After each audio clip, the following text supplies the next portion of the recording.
Eto nga pala mga kaborbot, yung 2.5 meters na binuo kong saranggola. Kung paano ko nga ba ito nabuo at sino nga ba ang may-ari nito mga kaborbot, alamin natin. Tara. Noong nakaraang araw nga mga kaborbot, naka-receive tayo ng message kung saan may nagpapagawa sa atin ng 2.5 meters na Vietnam kite. At sa mga disenyo nga mga kaborbot na isinend natin sa kanya, ito yung nagustuhan niya. Ang may-ari nga pala nito mga kaborbot, walang iba kundi si Kuya Edsel. So si Kuya Edsel nga pala o si Sir Edsel mga kaborbot, taga Rosario, Cavite lang. Medyo malapit-lapit lang din yun mga kaborbot dito sa amin, around 20 to 30 minutes. So sa may mga trip magpagawa mga kaborbot ng Vietnam kite, nagagawa na po ulit ako ngayon. Di nga lang karamihan mga kaborbot yung pwede natin magawa ngayon. Very limited lang mga kaborbot yung stock na meron tayo. At abangan nyo nga pala mga kaborbot yung pasabog na gagawin natin. So meron tayong pinapa-customize sa saranggola mga kaborbot at ibebenta natin yun ng sobrang mura. Tama kayo nang narinig mga kaborbot, sobrang mura talaga. Ito na mga kaborbot, meron tayong bagong gawa ngayon na 2.5 meters at i-display natin to. So ang may-ari nga pala ito mga kaborbot, wala iba kundi eto.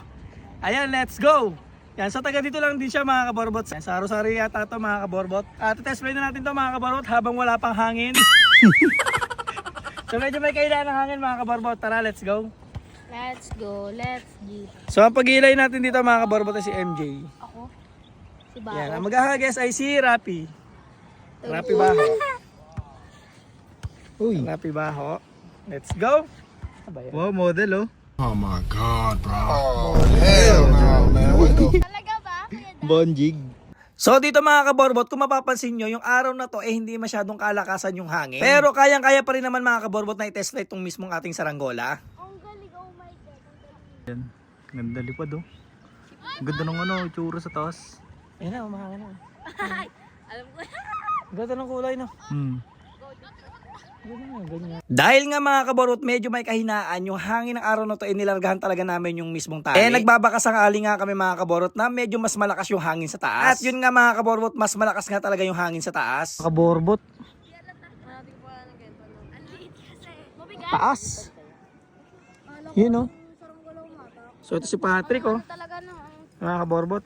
Nakakanta ka. Si MJ. Yan. Si Jeric. Bubabayin natin doon. Lagwa. At si Rapi. Ayan mga kaborbot, si Rapi. Yan oh. Hello kay Jana. Kay Balong. Hello po. Yan o. Matapos nga natin mga kaborbot na matesla itong ating saranggola, panahon na para i-deliver itong ating saranggola. So eto na nga mga kaborbot, ni-ready na natin yung mismong saranggola. At nabalitaan ko nga mga kaborbot na hindi pala pumasok yung anak ni Sir dahil sa atin. Aray ko. So ito mga kaborbot, meron tayo ditong followers na si Idre. si Idre po mga kaborbot, taga Rosario, Cavite. Yan, ito yung parents niya po. Yan, sino po sila, Sir? Edsel, baka... Yung asawa ko, si Ria. Asawa niyo po? Baka meron kayong ano, Sir? Gusto kong i-shoutout. Wala nga naman. Yan, family lang, buong family. Ano mga kamag-anak nito, Sir? Mga kamag-anak Anak nyo? ko, anak ko yan. Anak nyo rin po? Yun, shoutout sa'yo. Ano pangalan mo, idol? Oy. Yan ang unang na-addict sa Saranggola. Ayan po, naman sa saranggola. Puro mga saranggolista po yata na nandito, no? Dami ko. Yun, so dito kami, mga bossing. Baka may gusto kayo shoutout. Wala? Yung mga tropang baseball mo daw. Tropa ko po siya. Mga? Tropa ko. Tropa? Uy, shoutout sa inyo. Gian. Sila Machu. Pepe.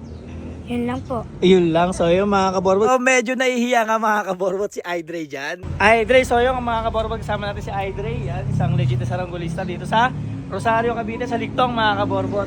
Yun oh. Mayayain si Idre. Sa pagtambay ko nga dito mga kaborbot at sa pakikipagkwentuhan kay Sir Edsel, nalaman ko na gumagawa talaga siya ng saranggola noong bata pa. Hanggang sa mamana na mga kaborbot itong mga anak niya yung pagsasaranggola. At habang tumatagal ka mga kaborbot, nalalaman ko na napakarami pala saranggola talaga ni Sir Edsel. So dito mga kaborbot, pinakita sa akin ni Sir Edsel yung kanyang mga saranggola. Kala nyo boga no mga kaborbot, hindi. Saranggola yan. Saranggola yan.